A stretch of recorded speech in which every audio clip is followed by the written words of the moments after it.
Hi, I'm Alyssa Cobb. Come fly with AOPA. This week, we take a look at what we know so far about the Cessna Citation accident at French Valley Airport in California, bring you the next installment in our Beginner Backcountry Basics series, and take you along on a Ford tri-motor flight. AOPA keeps flying safe, accessible, and fun by protecting your freedom to fly. We are the most trusted one-stop resource for all things related to general aviation. Become an AOPA pilot today.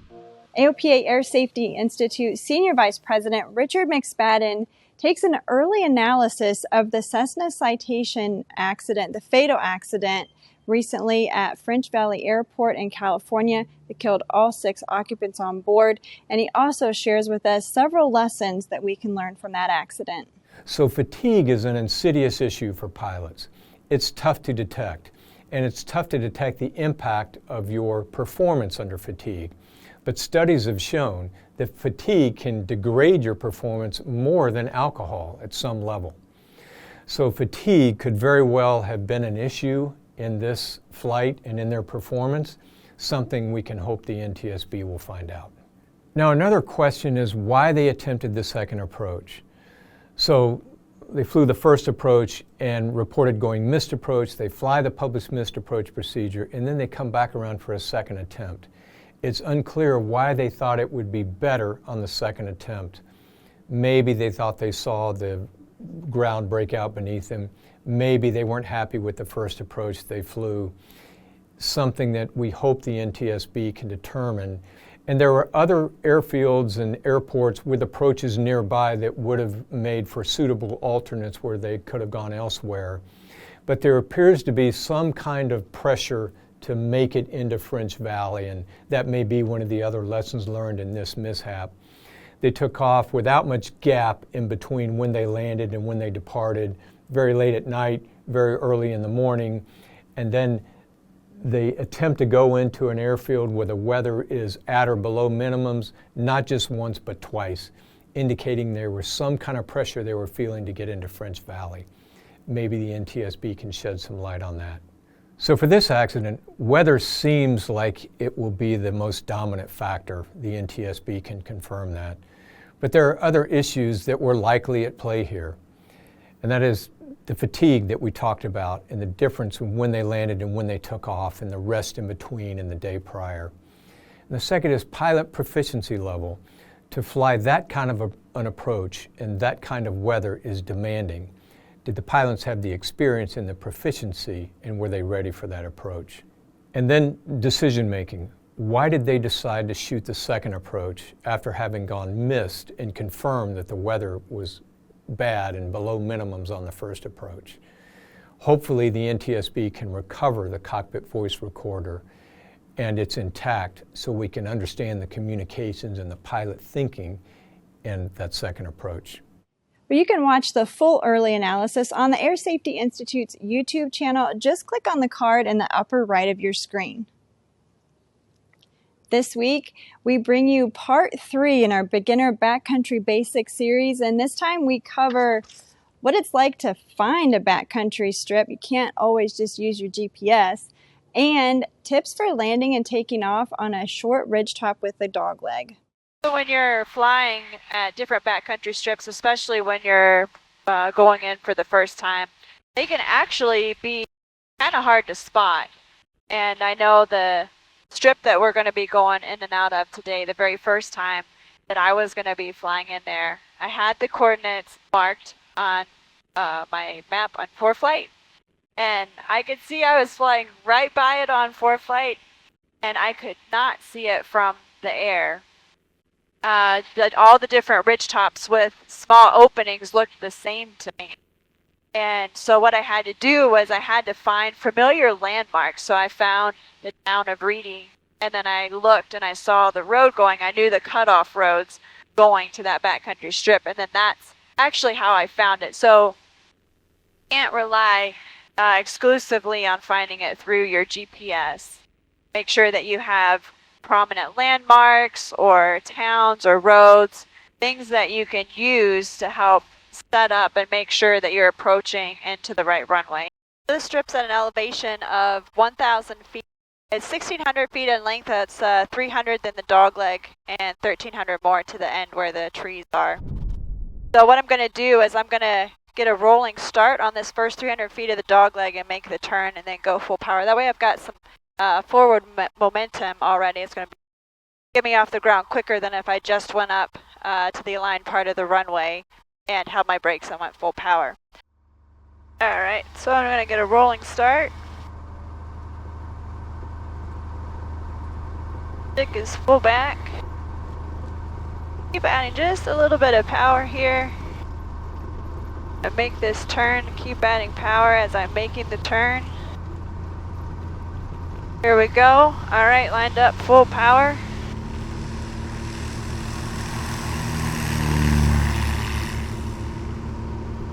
There we go. Alright, I am going to come off to the right just to give myself a little bit more clearance here. I could clear those trees, but nice to have a little more margin. So, field elevation's 1,000 feet. Setting up my pattern at 1,700 for this. And I'm established on my downwind. Up over half a wing strut. I'm configured 20 degrees of flaps. Holding around 70. The wind is blowing down the runway here in your favor. It's blowing towards you. Okay. So I'm turning my base. So I'm talking to my dad on the radio. He's on the ground. It's always helpful, you know, if you have other people around, it's nice to have them talking to you with what the conditions are like there. Because at these strips you can't really call in to the AWAS. 55. The approach has a few trees right at the very end, so it's kind of like how you train for a standard, 50-foot obstacle at the end. However, when you're coming into land, you see a hillside coming right up at you, so you have to know your aircraft performance, where you're going to touch down, how quickly you're going to slow down, because it can be a little nerving, seeing that come up. I'm going to catch a little power here on landing. There we go. Alright. And down. Slow down well before the dog leg. I hope you learned some useful tips from part 3 of our Beginner Backcountry Basics series. And if you missed either of the first 2 installments, we'll drop links to those in the description below. The AOPA Foundation has shared some exciting news with nearly 150 students, teachers, and aspiring pilots. They have given away more than $1.3 million in scholarships, ranging from $250 all the way up to $20,000. And that's for initial pilot certificates and advanced ratings and certificates. This also included 5 scholarships of $20,000 each from Boeing. Well, the AOPA Foundation has also refreshed its You Can Fly guides. So if you're hoping to get more out of your summer flight training, these are for you. Guides have been designed specifically for students, flight instructors, and flight schools. And they contain information such as best practices, advice, and other tips and techniques that they have gathered from other students, CFIs, and flight schools. We'll drop a link to more information about those guides in the description below. Well, some exciting news on the aircraft front. Extra has debuted a new aircraft, the 330SX, and that is the successor to the 330SC. So the aircraft made its first flight in Germany on June 6th. Now the single-seat airplane has 315 horsepower Lycoming engine, and just like its predecessor, it's going to have a 220 knot top speed. Now, here's the cool new part about this aircraft. The ailerons have actually been redesigned and promise roll rates, get this, in excess of 400 degrees per second. It also has a shortened fuselage to handle enhanced gyroscopic tumbling maneuvers. I tell you, that is more than I think my inner ear could handle, but that sounds really awesome for the aerobatic world. Okay, well, switching gears from the newest aircraft out to a classic. the Ford Trimotor. We recently got to go for a flight in the Trimotor when it came to the Frederick Municipal Airport in Maryland, where AOPA is headquartered. Let's tag along for a ride. Well, this airplane is a 1928 Ford 5AT. It's owned by the Liberty Aviation Museum, which is in Port Clinton, Ohio. We are here with the Experimental Aircraft Association out of Oshkosh, Wisconsin. We're actually kind of an outreach from National in Oshkosh to get out to our local chapters. And so we're here at Frederick, which is, you know, they got a very active local chapter in that. And of course the AOPA, you know, presence is here. So this is a great place to be. And so we're out to get people, the general public, to provide another avenue for the general public to come out and get up close and personal with aviation. And the hook, hopefully, is a Ford Trimotor. I like to describe an additional way to describe that the airplane flies, and I borrowed this from a friend of mine, is that she flies like a grand old lady with much grace and aplomb. And she'll do anything you want as long as that's what she wants you to do. The special skills to fly the Trimotor is really experience and a background in flying older, non-traditional airplanes. So like Beech 18s, DC-3s, you know, those airplanes that are not only tail wheels, but have radial engines and, you know, and non-traditional behaviors, even though it's a lovely airplane to fly. I love that sound.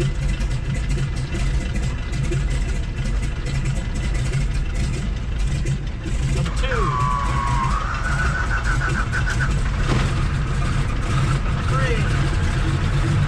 That's why they call it a Trimotor.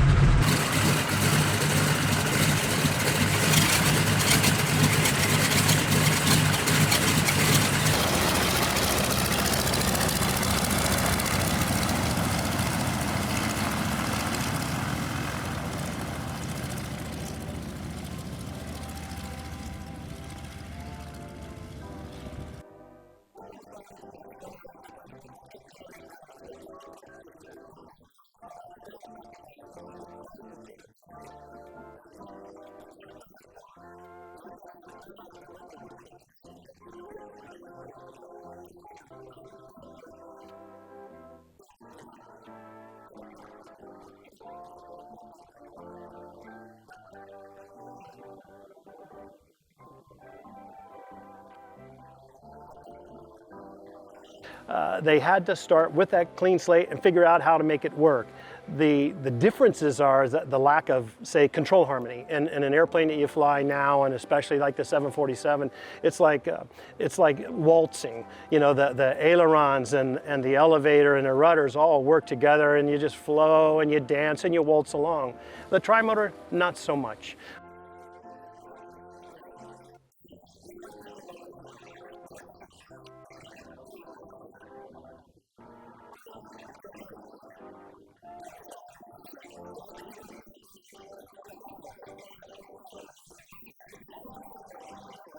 The things that are specific and unique to this Ford Trimotor is the Trimotor experience, and that experience begins not just as you step inside, but as you approach the airplane and you see it.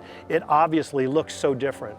And if you take yourself back to 1928, which is really super easy once you're in the zone, okay, those people in 1928 were seeing something for the first time in their lives too. So they were used to taking 7 days to get across the country.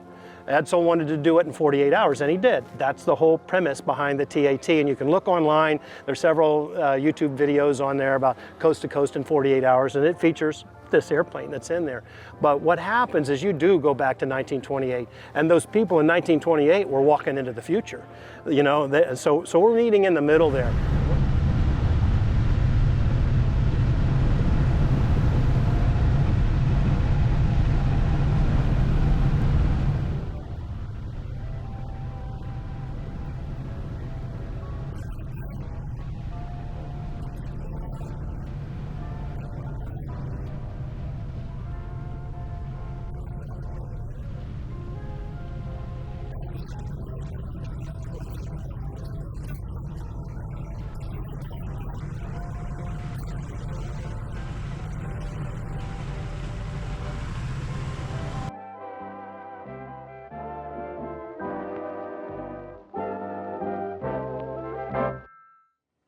That looked like a lot of fun. It reminded me of a trimotor flight I got to go up on at Frederick a few years ago.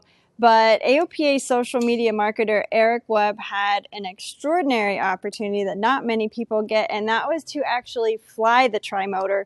Eric, what was that like? That was incredible. Bill Thacker, the pilot that was in the left seat with me, he talked through the whole thing. He talked through takeoffs. He talked through handling characteristics in the air. He talked through the landing, just describing in detail what the plane was like to handle. But it was nothing like a modern aircraft like a Cessna 172 that you might think, where the controls are all in nice harmony and things would act as you expect, whereas the trimotor requires a lot of rudder input to start a turn. The ailerons are pretty mushy, and the elevator is super sensitive. And it just blew my mind how unharmonious the controls were, but what an incredible, amazing experience it was. Well, that's amazing. Now, when you're not flying cool aircraft, then you get to fly with some pretty awesome people. You recently got to fly with renowned chef Bryan Voltaggio. How'd you get connected with him? Yeah, so he had seen some of the videos I'd been posting on social media using GoPros and things like that to record my flights. And he just said, hey, I'm interested in doing something like that to kind of record my experiences and share those on social media. Do you mind sitting down with me and talking me through how you do it and some tips and techniques and things like that? And I said, sure, come on by. So we took this 172 right here beside me. I showed him how I capture the videos, which I'm not the best at that, but I showed him what I knew. And got to talking, and we hopped in the sweepstakes Cessna 170, took a flight, and he told me a little bit about his story, how he got started in aviation, and that's where that came from. Awesome. Well, we're actually going to let you all hop in the plane, so to speak, with Bryan and go for a flight and learn his story firsthand. I'm a chef and restaurant owner. I'm also a private pilot. I live in Frederick, Maryland, and we're here at Frederick Airport. I started cooking when I was 14 years old at a local hotel here. It was a Holiday Inn. How it started was I started actually as a busboy before I became a cook. And I asked the chef, if I take a vocational class, on cooking, will you let me cook? And he said yes. So that's where I got my first shot. At 15, 16 years old, all the way through high school, I was cooking. Then after that, I ended up enrolling into Culinary Institute of America in Hyde Park, New York, and I went to school for a professional chef. Back in 2008, when I opened my first restaurant in Frederick, Maryland called Volt, I actually got a phone call from Bravo, and it's Magical Elves, that was the production company. They said, you want to come on and kick your brother's butt on television? And so he was already privy to it. He had already gotten a phone call. I said yes. It was 7 months into opening my first restaurant, so I was a little nervous leaving, but I went, and I've done a lot of TV since then. It was also during 2008, so there's an economic downturn, so I thought to myself, hey, if I get on television, if I go far in this competition, it might pay off and actually help fill the seats. So I did it. I got to the finale. I didn't win, but hey, it definitely helped the restaurant. I'll never forget the influx of customers just coming in just to check out the restaurant. And obviously because I was contestant on Top Chef, so that definitely really helped. But also, fortunately, by the time I got done filming and it aired, the economic shift started to happen and people started going out again more. So it was, I guess, the perfect storm. I grew up in Frederick, Maryland, so I'm from this area. I took my first Discovery flight. My dad arranged it here at Frederick Airport, and I'll never forget that. And I think at that point forward, I knew I always wanted to fly. Fast forward 20 or 30 years later, I decided it was time. And I took a Discovery flight again. I got hooked, and I was given the controls for a moment, and I was like, you know what, I want to do this, I want to pursue it. And it's something I've always wanted to do, and I'm very fortunate to have the opportunity to do that. I work with my hands, I'm into organized checklists and things like that, just like my brain processes things that way. And so it was a challenge I've always wanted to take on since I was a kid. And I think that, for me, it was also just to get myself to destinations, for food, where I might not be able to reach otherwise, or it might take me a lot longer to get there by car. Now it's a little bit more convenient for me to fly down to, Southern Virginia, North Carolina, up to Western Pennsylvania and check out cool food destinations that I can do in a day or so. Flying over Frederick is really great, because I know the area. So for me, there's a lot of sightseeing. I also love the fact we got 4 seasons here. So, I've flown all 4 seasons.